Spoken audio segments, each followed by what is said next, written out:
अस्सलाम वालेकुम। उम्मीद है आप सब खैरियत से होंगे।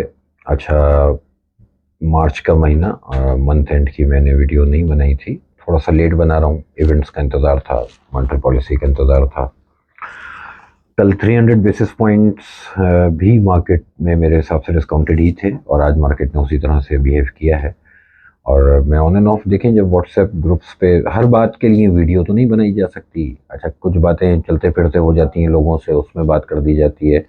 मैंने अपने व्हाट्सएप ग्रुप्स पे ये डिस्कशन मेरी रही है कि आज आप जैसे 20% आपका इंटरेस्ट रेट हुआ है और इसमें मुझे कोई डाउट नहीं है कि आगे आने वाले 6 मंथ्स में, 4 मंथ, 5 मंथ, 6 मंथ्स में इंटरेस्ट रेट आपके 23, 24, 25% तक भी जा सकते हैं, क्योंकि जिस तरह से इन्फ्लेशन का राइजिंग ट्रेंड आप देख रहे हैं, तो उस हिसाब से अभी इंटरेस्ट रेट का यहाँ रुकना बनता नहीं है। एक लॉजिकल बात है।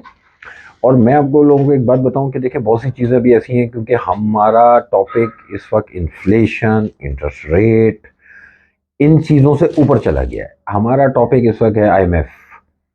आईएमएफ क्यों नहीं आ रहा, आईएमएफ कब आएगा, और वो चीज़ें मैं और आप इस वक्त खुद विटनेस कर रहे हैं कि जब हम आज से 20 दिन पहले 30 रुपए, 35 रुपए पेट्रोल की प्राइस बढ़ा सकते हैं, तो क्या 20 दिन पहले हमें नहीं पता था कि आईएमएफ हमसे ये कह रहा है कि इंटरेस्ट रेट भी बढ़ाओ?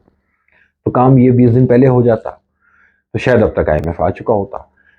हर काम को, आईएमएफ की कई कहे हुए हर पॉइंट को अगर मैं 10-10 दिन, 15-15 दिन इंतजार करके इम्प्लीमेंट करूंगा, तो इसका मतलब ये है कि मेरे टारगेट्स कुछ और हैं, इंटेंशन कुछ और है। मुल्क को ठीक करके करके खड़ा कर देना इंटेंशन नहीं है। कहीं पे किसी की ब्लैकमेलिंग है, या कहीं पर किसी को मजबूर किया जाना है अपनी पावर्स को लेके कि पावर हमारे हाथ में है इस वक्त हमारे, हम चाहेंगे तो आईएमएफ आएगा। कुछ इस तरह का पॉलिटिकल मामला है। और देखें, एक बात बड़ी क्लियर है कि जिस मुल्क में पॉलिटिशियंस भी पॉलिटिक्स कर रहे हों, अदलिया भी पॉलिटिक्स कर रही हो, इदारे भी पॉलिटिक्स कर रहे हों, और आवाम भी पॉलिटिक्स कर रही हो, तो तमाम इस वक्त हम 22 करोड़ सियासी वर्कर्स बने हुए हैं। मुल्क के लिए कोई इस वक्त सोचने के मूड में नहीं है। लेकिन हम पॉइंट ऑफ नो रिटर्न की तरफ जा चुके हैं। बेसिकली आईएमएफ, नो आईएमएफ हमारा कोई ऑप्शन नहीं है। हमें एट एनी कॉस्ट, किसी भी कीमत को अदा करके हमें आईएमएफ की तरफ जाना है। डिवेल्यूएशन आने वाले दिनों में, अगर आईएमएफ लेट होगा तो डेफिनेटली और होगी, और डिवेल्यूएशन होगी तो डेफिनेटली अभी आपका इन्फ्लेशन और बढ़ेगी, और पेट्रोल प्राइसेस वगैरह और बिजली की प्राइसेस में हम और भी रिफ्लेक्शन देख सकते हैं। आईएमएफ आने के बाद सिनेरियो चेंज होगा, लेकिन अब तक आया नहीं है। अब बार बार इन चीज़ों को रिपीट करना, मेरे हिसाब से तो जो पुराने और सीनियर लोग पाकिस्तान के मीडिया पे बैठ के भी ये बातें कर रहे थे, वो भी, उन्होंने भी मीडिया पे आना छोड़ दिया कि ये बातें तो हम किए चले आ रहे हैं, और अब बच्चों बच्चों को पता है कि हमारे मसाइल क्या हैं और हमें किस तरह से इन मसाइल से को टैकल करना है। इसलिए मैं भी खामोश हूँ कि मार्केट, आप 41,000 इंडेक्स पे हैं, और मार्च के महीने का पिवट है 41,200, 41,200 पिवट है। इसके ऊपर जब तक मार्केट स्टे नहीं करेगी, मार्केट जो है वो अभी आपको तंग करेगी। मार्केट में, क्योंकि मैं इंडेक्स को भी इसलिए वेटेज अब नहीं दे रहा इतना ज़्यादा, क्योंकि अब तो क्लियर हो चुकी है बात कि इंडेक्स कुछ और है और जो वैल्यूएशंस हैं वो कुछ और हैं। हम जो शेयर प्राइसेस देख रहे हैं वो शायद 10,000 इंडेक्स और 15,000 इंडेक्स वाली है। लेकिन ठीक है, जो कुछ भी है, बेंचमार्क यही है, हमें इसी को फॉलो करना है। तो 41,200 पिवट रख के मार्केट में न्यूट्रल होकर बैठे हैं। मेरे हिसाब से नई मंदी कर लें जिसको करनी है। प्राइसेस ऑलरेडी जो है मंदी हो चुकी, गले पे छुरी हमारे फिर चुकी, बचा कुछ है नहीं पीछे। मेरी रिकमेंडेशन का अगर किसी को इंतजार है तो मैं यही कहूंगा कि कोई दूसरा पोर्शन नहीं है, जो पैसा स्टॉक में पड़ा है उसको पड़ा रहने दीजिए।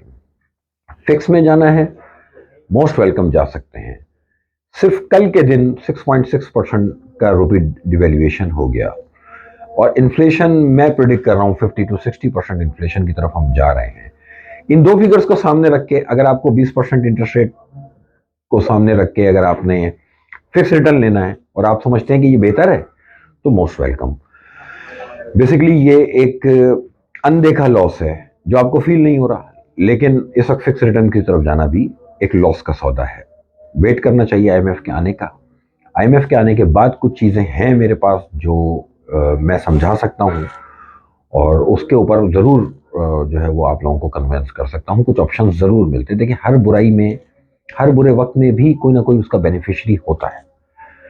तो इस बुरे वक्त का जो बेनिफिशियरी है वो हमारे लिए आने वाले दिनों में हमारी इन्फ्लेशन का हेज बन सकता है, और वो इंशाल्लाह राइट टाइम पे बताएंगे। देखिए आप थक गए कह कह के आईएमएफ कब आएगा। अब आईएमएफ को लाने के लिए हमें शायद नमाजों में चिल्ले काटने पड़ेंगे। आज जुमे का दिन है, जुमे की नमाज में मौलवी से दुआ करवाएं कि या अल्लाह या फरिश्ते आ जाएं या आईएमएफ आ जाए, दो में से कोई एक आ जाए। हमारे बस की बात नहीं है। मार्केट ऐसे ही रहेगी जब तक आईएमएफ नहीं आता, और आईएमएफ आने के बाद बाजार में बेहतरी हो सकती है। आप लोगों का बहुत शुक्रिया।